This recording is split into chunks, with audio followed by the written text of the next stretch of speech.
For me, the most important thing is the freedom. I don't have the overbearing expenses that I had living in a stick and brick home. When we were in California, I think he was paying several $100s just for the lawn guy because the lawn was big, because the house was big. Or if he did it himself, it would be a 3-hour job outside because the lawn was so big. Now it takes him about 8.5 minutes to mow the little tiny piece of grass that we have out there. Changing our financial dynamics and the affordability of living tiny gives us the freedom to spend that money in other ways. We enjoy traveling together. We have a trip planned next winter, in fact, going to South Africa. Living in a tiny space allows us to live large in other ways.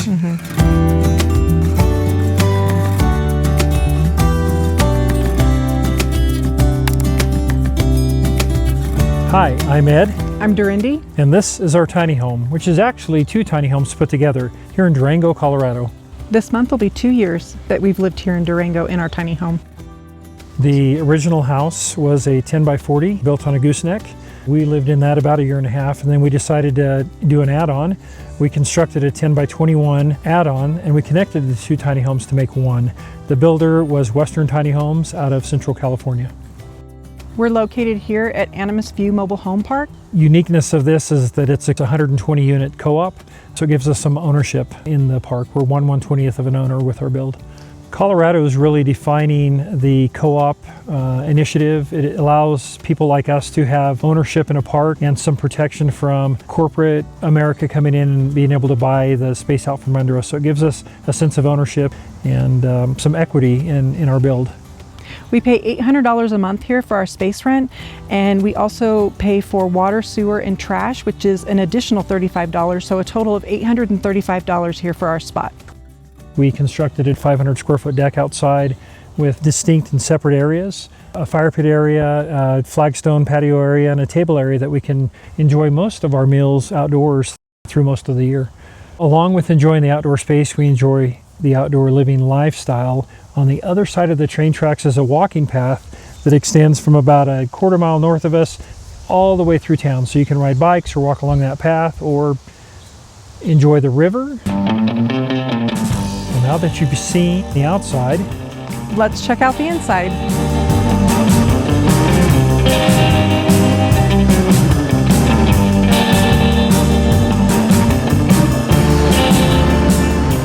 Welcome to our tiny home. We're in the original 10 by 40 tiny home, 399 square foot. We'll talk about the add-on later, another 10 by 21, 210 square foot, for a total of 610. This is our tiny home. So the reason we decided on custom is we wanted something built to our specifications, not cookie cutter. We wanted separate and defined spaces. By building custom, it allowed us to translate to the builder what we wanted and come up with our own creation. So starting behind me is our living room. When designing the home, we decided we wanted a cozier feel. So with this living room, it might be a little smaller to some people, but it's a distinct room and it's super cozy for us and we like it. So because the space was so small, we had to actually have a couch that was custom ordered to the exact width and length of the room. It also has storage underneath it. The legs are about 5.5 inches, so it lifts the couch up off the ground. And within doing that, we were able to use totes for extra shoes, socks, blankets. We also took this ottoman from the motorhome and works well because Ed will lay here and I'll lay here and we'll scoot the ottoman up and watch television this way. But most importantly, it has shoe storage. With the coziness of the space, we decided to add a fireplace. It's an electric fireplace, but it puts out quite a bit of heat and the ambiance is nice.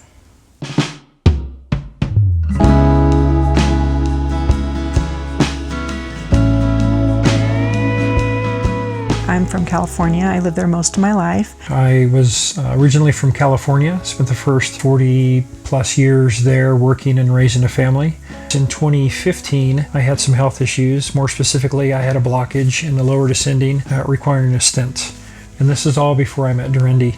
That's a real eye-opener. When you're faced at 45 years old with health concerns, it opens your eyes to what life has to offer.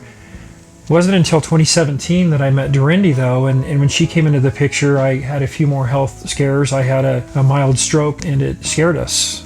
She was the first that looked at me and said, "Why are we doing this? You go to work every morning and I go to work. We don't see each other as often as we would like, and what is it all for?" I'm adventurous and he's adventurous, and when we found that out about each other, it just made sense to go see things and go do things. We ended up selling everything and we traveled for 5 years in an RV. But before we did that, we got married. We decided to seal the deal and have a commitment on the road. I didn't want her to jump out somewhere in the middle. So we got married and traveled the U.S. for 5 years, which led us to Durango. She had a house and I had a house, so we ended up selling both of those, having an estate sale, a yard sale, giving things away. How much did we get rid of, would you say? Probably 98% of our possessions, right. Easily.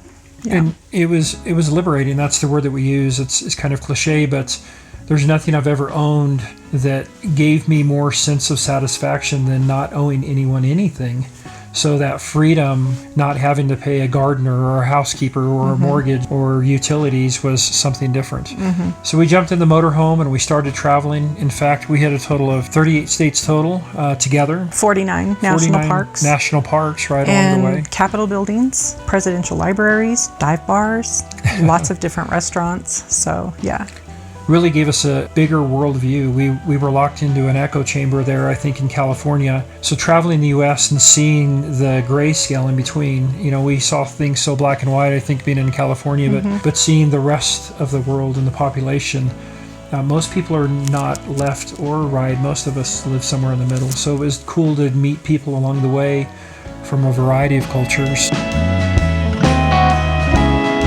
So just up these stairs is our old master bedroom, which is now a yoga room, exercise room, stretching room. This was our original master bedroom, now repurposed into an exercising room. The reason why we moved our master bedroom downstairs is as we age, we didn't really want to keep walking up and down the stairs. So now we use this room as an exercise room, a meditation room for stretching and mobility. And with this space, we can always turn it into another bedroom, or we can put a dining room table up here. We've actually talked about that before. So it's kind of a multi-purpose room or a craft room, a reading nook, plenty of options. Now we'll head down to the center of the house, which is our kitchen. A few of the goals here in the kitchen was to have full-size appliances like you would in a normal house. You'll see that we have a 5-burner range here with an oven. We have a microwave up here at the top, which is also a convection oven. We also have a dishwasher, which is my favorite. Since going tiny, I've been cooking a lot more. Actually, my husband has too. And what works great for us is actually that it is small. When you're standing here, you can get into the refrigerator, you can prep food here, you can rinse dishes and vegetables here. And we also have a pantry here that pulls out, kind of like what we had in the motorhome actually. And if you can see, you can actually fit a lot of stuff in here. One other design choice that we made was having the splash of color in the kitchen. We originally had white cream colored tile with the white countertops and white cabinets, and we decided that we wanted a punch of color, and we both like orange. We also decided to design the kitchen off to the side so that we would have a hallway to get to the rest of the house instead of having the kitchen turned and walking through it all the time.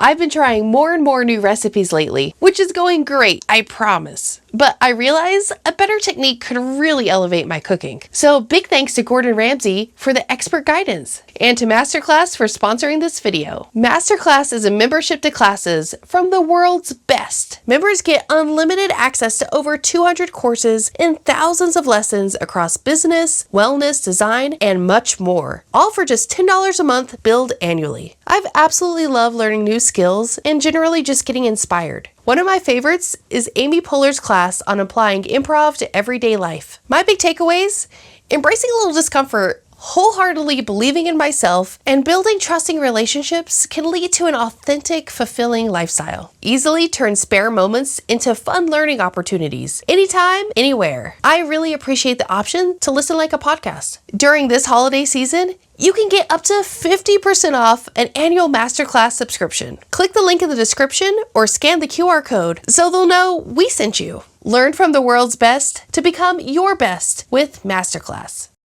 Just off the edge of the kitchen and down the hall is the bathroom. Let me show you that. So in a bathroom, you need to consider a few basics: a vanity, a commode, and a shower.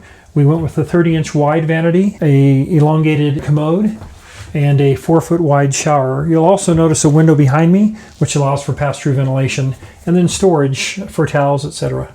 So this design works for us now. As we age in place, we may want to make some changes. We can always change the interior wall slightly to change the access, move the shower slightly or whatever to accommodate any future needs for health, walkers, wheelchairs, etc.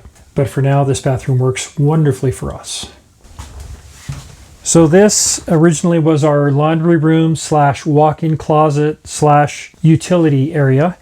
You can see we have a full-size washer and dryer. We went with a side-by-side versus a stackable unit. We like the convenience of having the front load system, and if one component breaks, you simply have to replace that component, not a whole unit.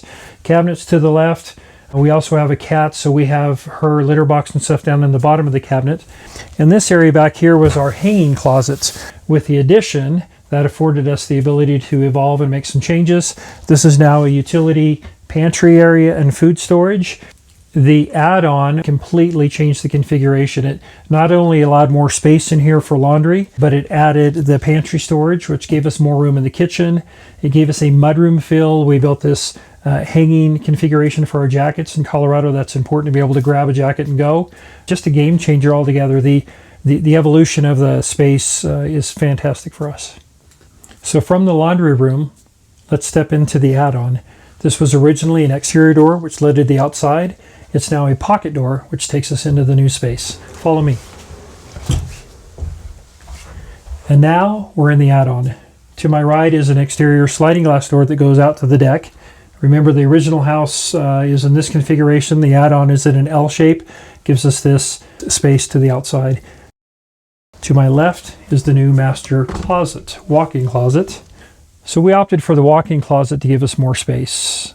This complete game changer, more rod space for hanging clothes, you're not smashed together, and the compartmentalized storage for folded clothes, socks, underwear, jeans, etc. can go on this side. We use it all the time to dress or disrobe and change outfits here to get ready to go out. And this is our master bedroom. Remember, before we had the master bedroom upstairs. As Dorindi mentioned, going up and down those stairs for a year and a half, we decided to have something on level. This was our idea. We were able to reutilize the space, use our Cal King bed in this area, 2 nightstands, a separate mini split, a huge area. In the future, if we ever need caregiving, we can come and attend to somebody or change the bed configuration. And as you swing around, we have windows on both sides, and we have a fireplace and artwork and the TV and all sorts of things that make it feel cozy for us. The other thing that this allowed us was a little more private area. You can see with the original configuration, even if you were upstairs, you could still hear what was going on in the rest of the house. This gives us a separate space to come to. If Dorindi's not feeling well, wants to take a nap, read a book, watch a show separate from what I'm watching, she can come into this area, or vice versa. A lot of people get tied into the idea of that living tiny, everything has to be small. For us, that evolved, and that evolution is okay. We were trying to live in someone's definition of what tiny was, but realizing that we just needed a little more space, we decided to add on and build. And that's okay. Whose blueprint to life are you living? It was all right to make it a change and an adjustment. There are a lot of misconceptions when you think of living tiny based on the economy of scale. Because you're covering less surface area, you can go with a higher end tile. With the total build cost, you can afford to spend a little more money in the areas that are important to you. For us, we wanted higher end appliances. We wanted a full size refrigerator, or maybe marble countertops, or tile surrounds on the fireplace, a walnut hearth, electric heat in the fireplaces, mini splits, a higher end washer and dryer. Those things are achievable because we're not spending as much money on the total build. We ended up securing this spot here in the mobile home park. Living in a motorhome here in the winter is a little harsh, so we started putting our heads together, and she said, let's think about a tiny home or something that we can build here. So even though we're in a mobile home park, it doesn't feel like a mobile home park at all to us. We have a view of the Animas River, a little preserve outside of our deck, and we've really made it a cozy spot. And we also have a great community, like the mobile home park that we're in. We actually really like it, and all the people that walk their dogs and walk by, and we see it at the mailbox, and the community here is really good. We get along with everybody, and everyone looks out for one another, and it's nice.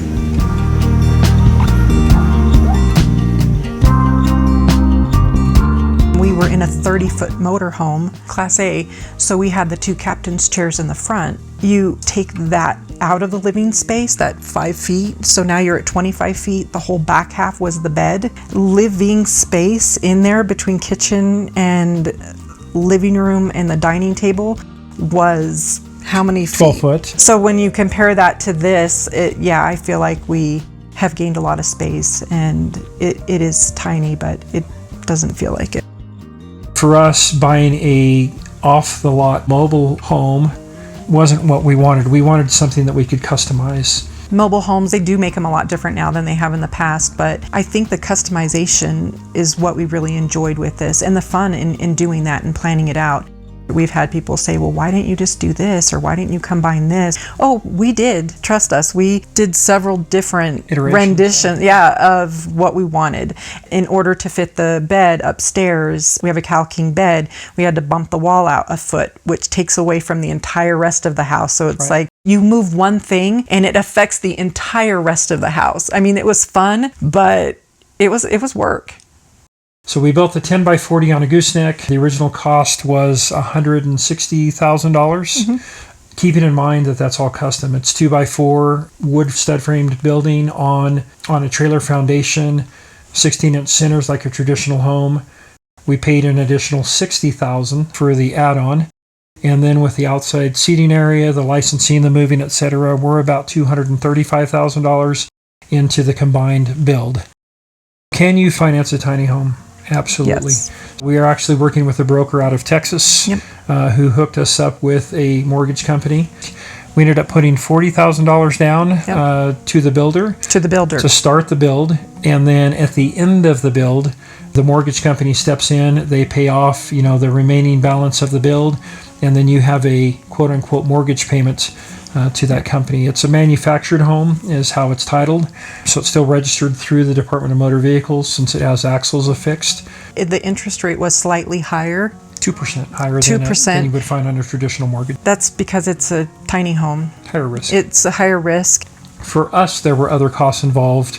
We paid a professional mover to bring the unit here. That was a $2,500 expense.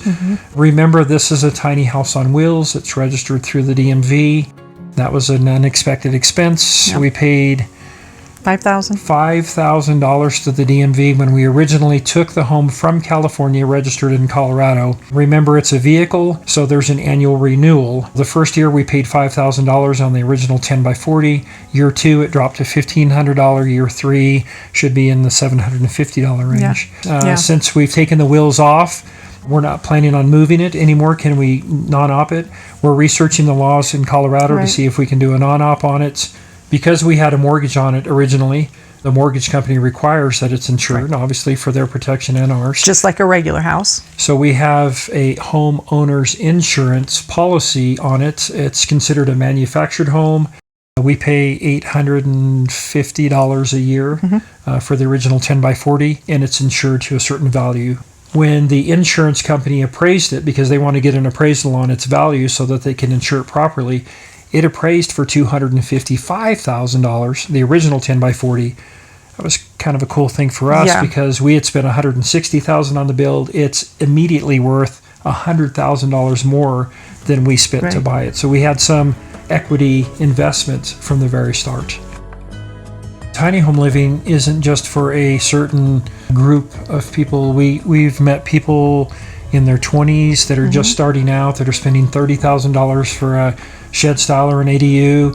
We've met older people who are also downsizing. Maybe they lost a spouse or they're in a state in their life where they just can't keep up with things. So they're transitioning to a smaller footprint, a different lifestyle.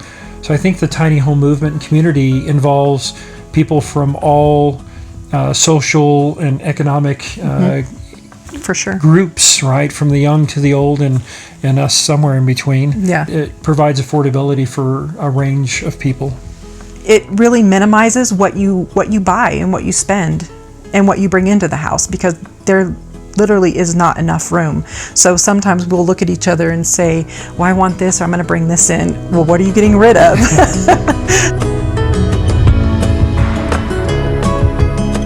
Thanks for stopping by Tiny House Expedition. I'm Alexis. And I'm Christian, and this is our DIY tiny house on our homestead in Oregon.